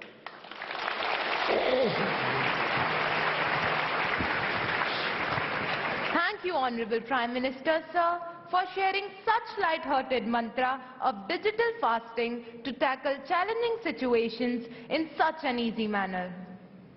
माननीय प्रधानमंत्री जी, हिमालय पर्वतमाला में स्थित प्राकृतिक सौंदर्य से भरपूर यूनियन टेरिटरी जम्मू से निदा हमसे आभासी माध्यम से जुड़ रही हैं एवं आपसे प्रश्न पूछना चाहती हैं। निदा, अपना प्रश्न पूछे। Honorable Prime Minister Sir, Namaskar. I am Nida of class 10th from Government Model High Secondary School, Sujwa, Jammu. Sir, my question is, when we work hard but do not get the desired result, then How can we put that stress in a positive direction?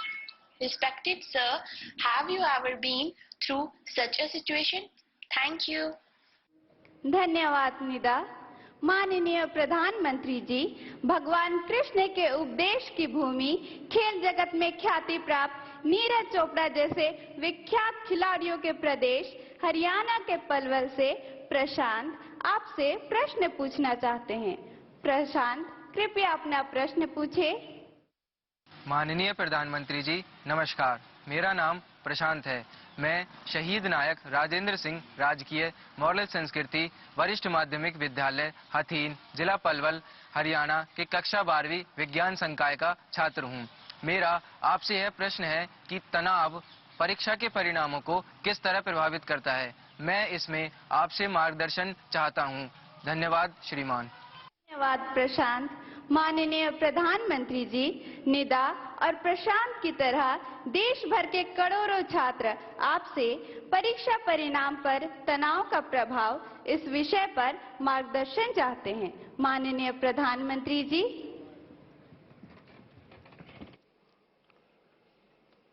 देखिए, परीक्षा के जो परिणाम आते हैं उसके बाद जो तनाव है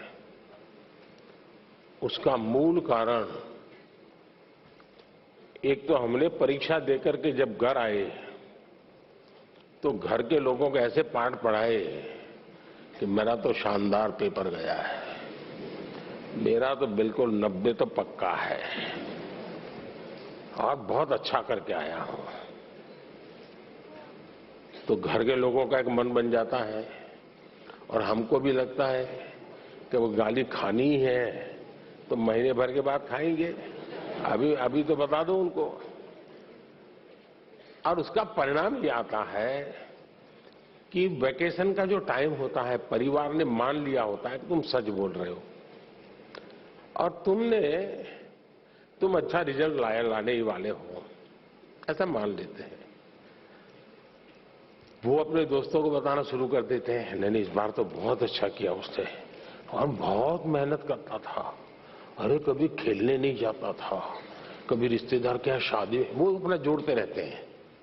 जैसा मेरा बड़ा और एग्जाम का रिजल्ट आने तक तो उन्होंने ऐसा माहौल बना दिया होता है कि बस ये तो फर्स्ट सेकंड के पीछे रहेगा ही नहीं। और जब रिजल्ट आता है 40-45 मार्क, फिर तूफान खड़ा हो जाता है। और इसलिए पहली बात है कि हम सच्चाई से मुकाबला करने की आदत छोड़नी नहीं चाहिए। हम कितने दिन तक झूठ के सहारे जी सकते हैं? स्वीकार करना चाहिए, हाँ मैं आज गया लेकिन मैं एग्जाम ठीक से नहीं गई मेरी, मैंने कोशिश की थी, अच्छा नहीं हुआ।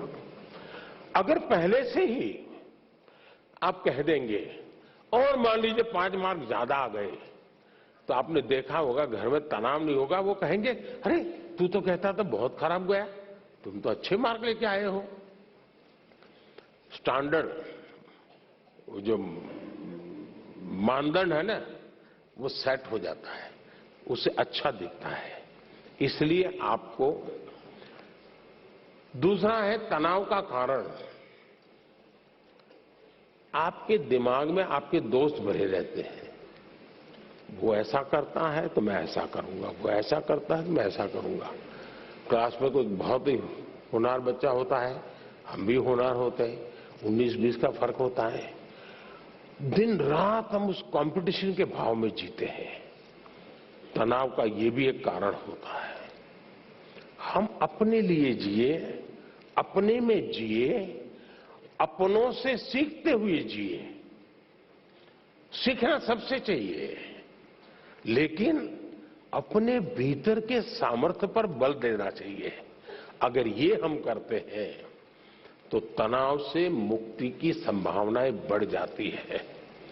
दूसरा, जीवन की तरफ हमारी सोच क्या है। जिस दिन हम मानते हैं कि ये एग्जाम गई मतलब जिंदगी गई, फिर तो तनाव शुरू होना ही होना है। जीवन किसी एक स्टेशन पर रुकता नहीं है जी, अगर एक स्टेशन छूट गया तो दूसरी ट्रेन आएगी, दूसरे बड़े स्टेशन पे ले जाएगी। अब चिंता मत कीजिए।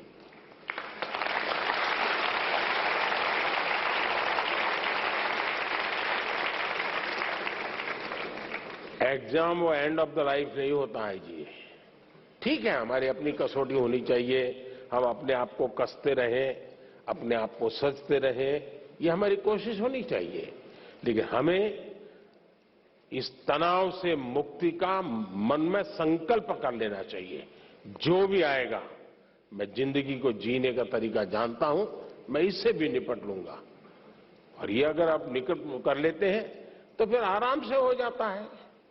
और इसलिए मैं समझता हूं कि इस प्रकार के परिणाम के तनाव को कभी कभी उतना मन में लेने की आवश्यकता नहीं है जी।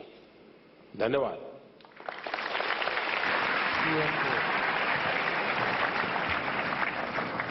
माननीय प्रधानमंत्री जी, आपका अनुभव सुनकर हमें नई चेतना आई है। आपका धन्यवाद। Honorable Prime Minister, sir, our Akshara Siri lives in the Rangareddy district in Telangana. She is in quest of a significant subject and looks up to you for directions. Akshara, please put forth your question. माननीय प्रधानमंत्री जी, सादर नमस्कार। मेरा नाम है are Akshara सिरी। मैं जवाहर नवोदय विद्यालय रंगारेड्डी हैदराबाद की 9वीं कक्षा की छात्रा हूँ। मान्यवर, मेरा प्रश्न है, हमें अधिक भाषाएं सीखने के लिए क्या करना चाहिए? मैं इसमें आपकी मार्गदर्शन चाहती हूँ। धन्यवाद श्रीमान। Thank you Akshara. Honourable prime minister sir, इसी से मिलता जुलता प्रश्न रितिका गोडके भारत की हृदय नगरी भोपाल से आई हैं। वे हमारे साथ सभागार में हैं। रितिका, कृपया अपना प्रश्न पूछें। आदरणीय प्रधानमंत्री जी, नमस्कार। मेरा नाम रितिका घोड़के है। मैं भोपाल मध्य प्रदेश कक्षा 12वीं की छात्र शासकीय सुभाष उत्कृष्ट माध्यमिक विद्यालय स्कूल फॉर एक्सीलेंस की छात्रा हूँ। सर, मेरा क्वेश्चन आपसे यह है कि हम अधिक से अधिक भाषाएं कैसे सीख सकते हैं और ये क्यों जरूरी है? धन्यवाद। धन्यवाद रितिका। माननीय प्रधानमंत्री जी, कृपया अक्षरा और रितिका को बहुभाषी कौशल प्राप्त करने के लिए मार्गदर्शन करें, जो कि समय की आवश्यकता है। माननीय प्रधानमंत्री जी। बहुत ही अच्छा सवाल पूछा आपने। वैसे मैं शुरू में कह रहा था कि बाकी चीजें छोड़ करके थोड़ा फोकस होते जाइए, लेकिन एक ऐसा सवाल है कि जिसमें मैं कहता हूं कि आप जरा एक्सट्रोवर्ट हो जाइए। थोड़ा बहुत एक्सट्रोवर्ट होना बहुत जरूरी होता है। और ये मैं इसलिए कह रहा हूं,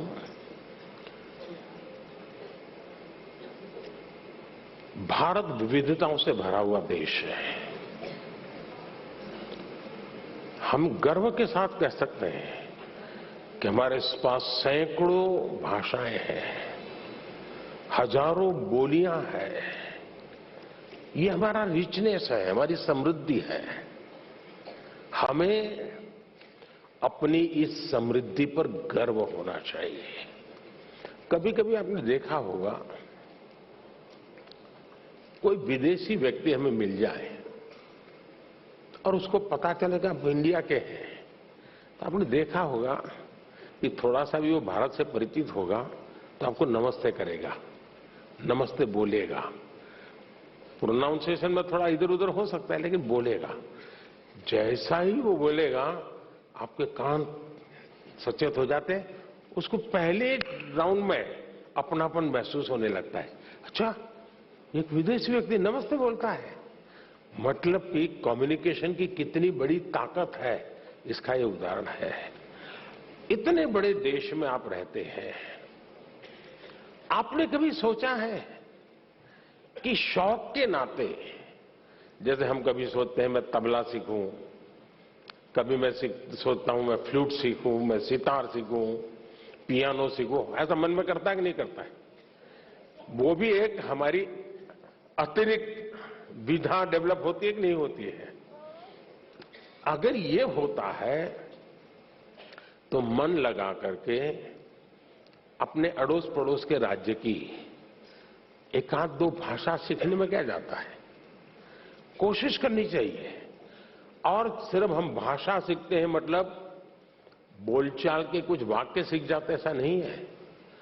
हम वहां के अनुभवों का निचोड़ जो होता है, एक एक भाषा की जब अभिव्यक्ति होना शुरू होती है ना, तो उसके पीछे हजारों साल की एक अविरत अखंड अविचल एक धारा होती है, अनुभव की धारा होती है, उतार चढ़ाव की धारा होती है, संकटों का सामना करते हुए निकली हुई धारा होती है, और तब जाकर के एक भाषा अभिव्यक्ति का रूप लेती है।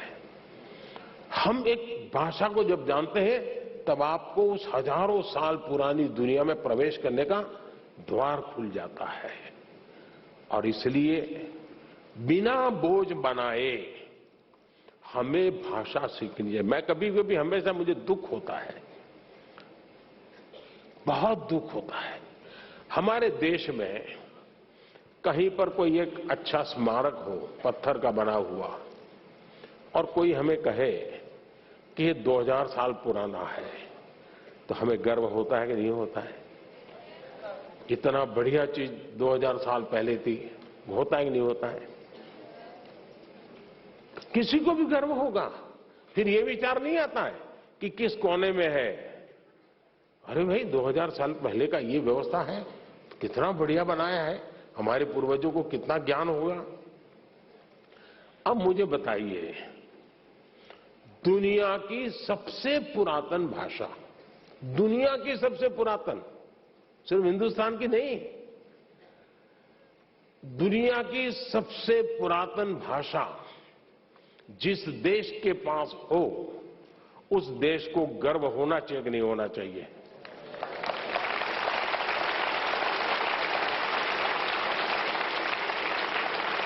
सीना तान करके दुनिया को कहना चाहिए कि नहीं कहना चाहिए कि विश्व की सबसे पुरातन भाषा हमारे पास है, कहना चाहिए कि नहीं कहना चाहिए?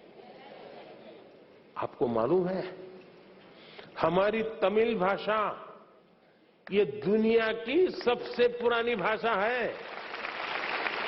पूरी दुनिया की।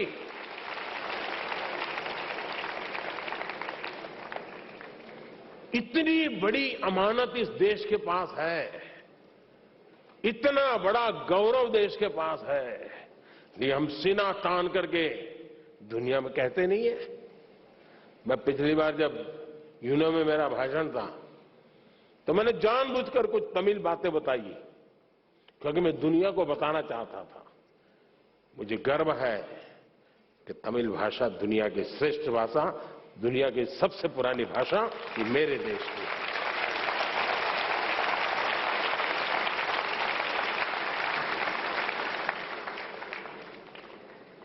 हमें गर्व करना चाहिए। अब देखिए, बड़े आराम से उत्तर भारत का व्यक्ति डोसा खाता है कि नहीं खाता है? खाता है कि नहीं खाता है? संभार भी बड़े मजे से खाता है कि नहीं खाता है? तब तो उसको उत्तर दक्षिण कुछ नजर नहीं आता है। दक्षिण में जाइए आप तो वहां परोठा सब्जी भी मिल जाती है, पूरी सब्जी भी मिल जाती है, और बड़े चाव से लोग खाते हैं। गर्व करते हैं कि नहीं करते हैं? कोई तनाव नहीं होता है, कोई रुकावट नहीं होती है। जितनी सहजता से बाकी जिंदगी आती है उतनी ही सहजता से, और मैं तो चाहूंगा हर किसी ने कोशिश करनी चाहिए कि अपनी मातृभाषा के उपरांत भारत की कोई न कोई भाषा, कुछ तो सेंटेंसेस आने चाहिए। आप देखिए कि आपको आनंद आएगा जब ऐसे व्यक्ति को मिलोगे और दो वाक्य भी अगर आप उसकी भाषा में बोलोगे, एकदम अपनापन हो जाएगा। और इसलिए भाषा को बोझ के रूप में नहीं। अब मुझे याद है, मैं जब बहुत साल पहले की बात थी, सामाजिक काम में लगा था, तो मैंने एक बच्ची को, और मैंने देखा है कि बच्चों में भाषा को कैच करने की बड़ी गजब की ताकत होती है, हड़प कर देते बहुत तेजी से। तो मैं कभी, हमारे यहाँ कैलिको मिल के एक मजदूर परिवार था अहमदाबाद में, तो मैं कभी उनके यहाँ भोजन के लिए जाता था, तो वहां एक बच्ची थी, वो कई भाषाएं बोलती थी। क्यों? क्योंकि एक तो वो मजदूरों की कॉलोनी थी, तो कॉस्मोपॉलिटन थी। उसकी माताजी केरल से थी, पिताजी बंगाल से थे। पूरा कॉस्मोपॉलिटन होने के कारण हिंदी चलती थी। बगल में ये परिवार मराठी था, और स्कूल जो होती थी वो गुजराती होती थी। मैं हैरान था, वो 7-8 साल की बच्ची बंगाली, मराठी, मलयालम, हिंदी इतनी तेज गति से बढ़िया बोलती थी। और घर में अगर 5 लोग बैठे हैं, इससे बात करनी है तो बंगाली में करेगी, इससे करेगी तो मलयालम में करेगी, इससे करेगी तो गुजराती में करेगी।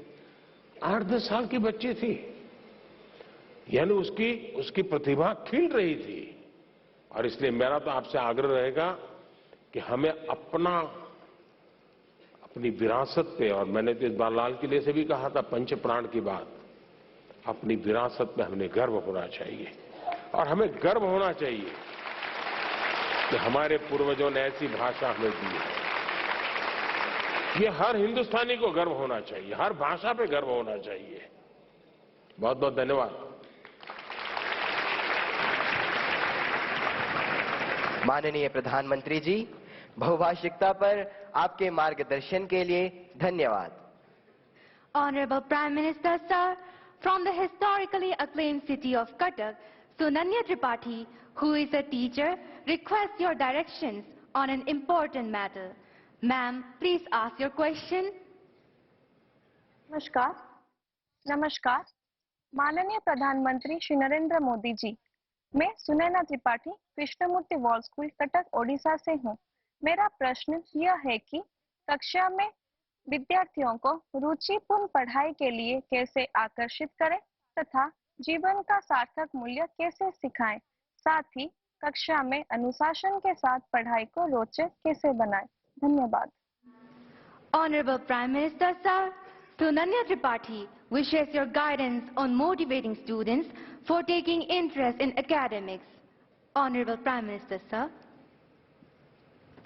ये सवाल टीचर का था। जी सर। हाँ, सही था ना।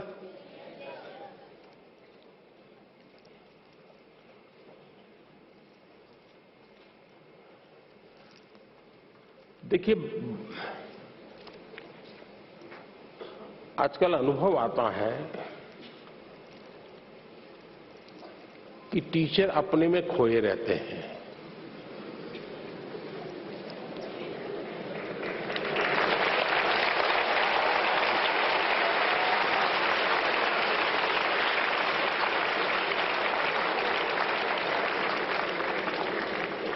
अभी तो मेरे आधा वाक्य बोला, आपने पकड़ लिया।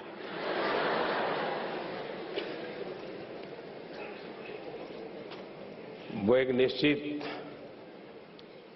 सिलेबस 20 मिनट 30 मिनट बोलना है, अपना कड़कड़ाहट बोल देते हैं, और फिर इसमें कोई हिलेगा इधर उधर।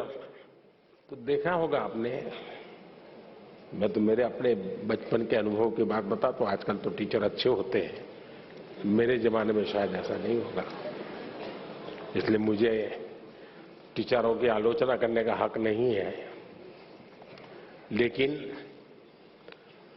कभी कभी मैंने देखा था कि टीचर जो तैयारी करके आए हैं और अगर वो भूल गए तो चाहते नहीं कि बच्चे पकड़ लें उनको, उन बच्चों से छिपाना चाहते हैं।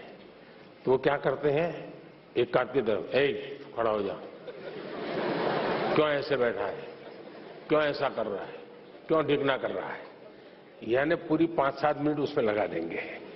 इतने में अगर विषय याद आ गया तो गाड़ी वापस आएगी, वरना फिर मानो कोई हंस पड़ा उसको पकड़ेंगे, क्यों हंसता है तू।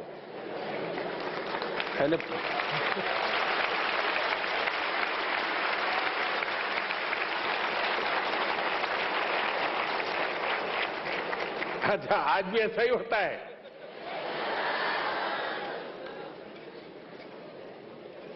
नहीं नहीं, ऐसा नहीं होता होगा। अब तो टीचर बहुत अच्छे बनते हैं। आपने देखा होगा टीचर भी अभी मोबाइल फोन पे अपना सिलेबस लेके आता है, मोबाइल देख करके पढ़ाता है, ऐसा करता है ना। और कभी उंगली इधर उधर दब गई तो हाथ से निकल जाता है, वो खोदता रहता है,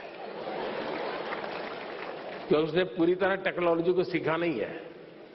जरूरी 2-4 चीजें सीख ली और इधर उधर उंगली अड़ गई तो फिर वो डिलीट हो जाता है या खिसक जाता है, हाथ नहीं लगता है, बड़ा परेशान हो जाता है।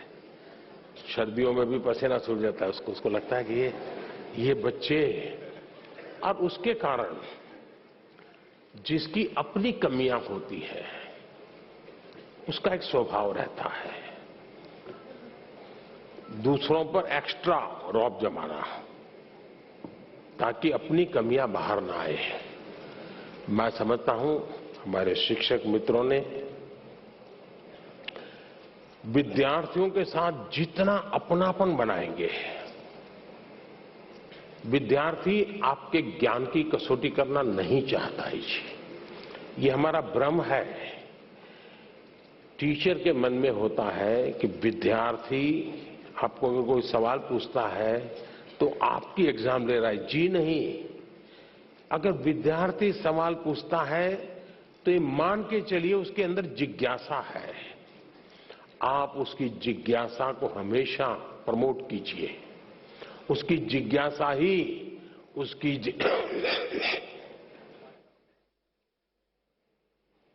जिज्ञासा ही उसकी जिंदगी की बहुत बड़ी अमानत है। किसी भी जिज्ञासु को चुप मत कीजिए, उसको टोक मत दीजिए, उसको सुनिए, आराम से सुनिए। अगर जवाब नहीं आता है तो आप उसको कहिए, देख बेटे तूने बहुत अच्छी बात कही है और मैं तुम्हें जल्दबाजी में जवाब दूंगा तो अन्याय होगा। ऐसा करो, हम कल बैठते हैं, तुम मेरी चैम्बर में आ जाना, हम बातें करेंगे और मैं भी तुमको समझने की प्रयास करूंगा ये विचार तुम्हें कहां से आया, और मैं भी कोशिश करूंगा इन बिटवीन मैं घर जाकर के स्टडी करूंगा, जरा गूगल पे जाऊंगा, इधर उधर जाऊंगा, पूछ लूंगा और फिर मैं तैयार होकर के आऊंगा। फिर दूसरे दिन मैं उसको पूछूंगा, अच्छा भाई तुम्हें ये विचार आया कहां से, इतना उत्तम विचार इस उम्र में कैसे आया तुम्हें। उसको पुचकारते हो, फिर कहिए देख सचमुच में ऐसा नहीं है, रियलिटी ये है। वो तुरंत स्वीकार कर लेगा। और आज भी स्टूडेंट्स अपने टीचर की कही हुई बात को बहुत मूल्यवान समझता है। अगर एकाध गलत बात बता दी तो उसकी जिंदगी में वो रजिस्टर हो जाती है। और इसलिए बात बताने से पहले समय लेना बुरा नहीं है, हमने बाद में भी बताए तो चलता है। दूसरा डिसिप्लिन का सवाल है। क्लास में कभी कभी टीचर को क्या लगता है, अपना रुआब प्रभाव पैदा करने के लिए जो सबसे दुर्बल स्टूडेंट होता है ना, उसको पूछेंगे बताओ तुम समझे कि नहीं समझे, तो करता रहेगा, तू मैं रहेगा, तो फिर वो डांट देंगे।